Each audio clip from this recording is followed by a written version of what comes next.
Next up, we have Gordon Glover. Did not see that coming.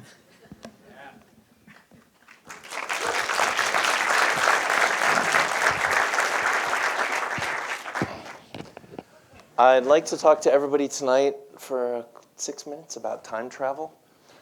I think to some extent we all think about this. I grew up with it, and I think maybe you did too. We see here the Terminator. I grew up with Back to the Future, Time After Time. Even back further, Charles Dickens' A Christmas Carol. It's all about traveling through time. And as I walk through life, my whole life, when I see something like a tangle of power lines and suburban sprawl, I think to myself, I always think, what would like a time-traveling George Washington or like some colonial Ben Franklin think of this, disarrayed landscape? I tell my creative media students, name your files something that future you will understand, something that will make sense to future you. Final project copy 01 copy is not something that's going to make sense to you in a couple of years. So like think about what future you is gonna make sense of. And this brings me to like the idea of time travel itself. The theory of special relativity says that if you could travel approaching or faster than the speed of light, objects would appear to move back in time.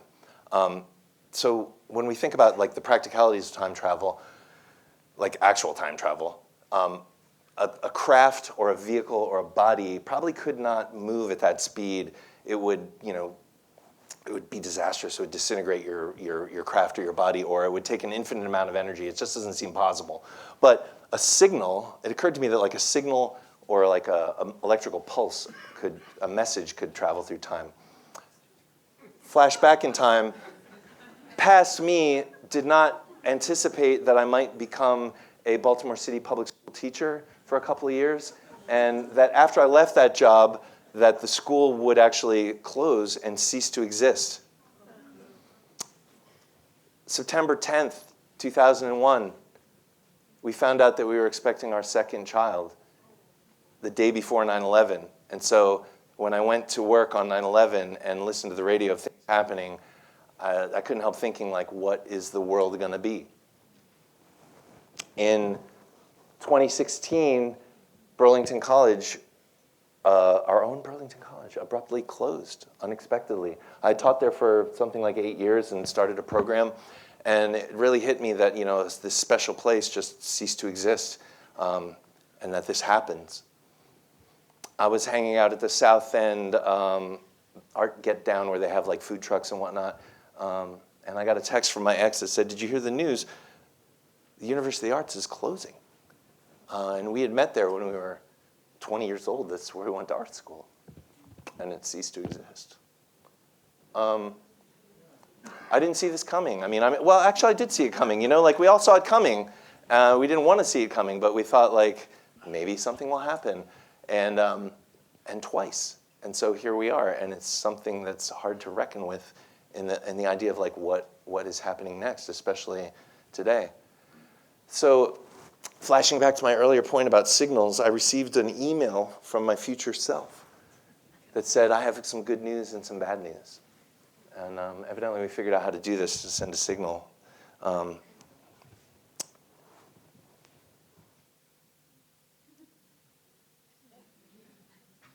It said, like, we know it's discouraging right now, and that you don't know what to do, and that's by design.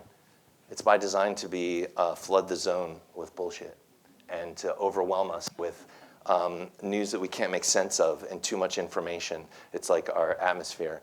That's the bad news. The good news is that we did figure out how to deal with climate change, how to arrest it, and we did figure out how to control microplastics and collect them and mitigate the damage that we're doing to the environment. It can be done, and we can figure out how to do it. Unfortunately, in order to figure out how to do it, there's going to be some global catastrophes where globally we need to deal with these disasters that force cooperation to come together for solutions for survival, actually. And it turns out that people don't want to live with and unaccountable police force that is extra legal. And people don't want to live with data centers that suck up all of our resources. And people don't want to live with prisons that are warehouses for deportations. We're told that the population is half, 50-50, that it's 49-51, that it's like half the population wants the things that we don't want. But the actual, if you look at the actual population, it's a very small not very small, but like a minority. The majority is a purple blend. And we're not going to be able to vote our way out of this or protest our way out of this. We need to vote and we need to protest, but the real way to get out of the fix that we're in, if you look historically, is to organize. We need to organize and plug into community. I'm not a fan of altered American flags, and that's not out of like a patriotic sentiment.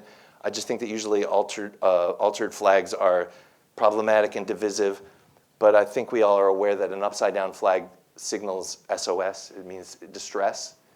And I like the idea of a purple upside down flag because it's the unity of red and blue together in distress, which I think is where we're at. We can end Citizens United. We can take the money out of politics, which is interested in keeping that divisive thing. It's a divide and conquer strategy. Historically, that's the way that the powers that be keep control. Future me says it's not too late to change things. We can go back to the future that we all imagined and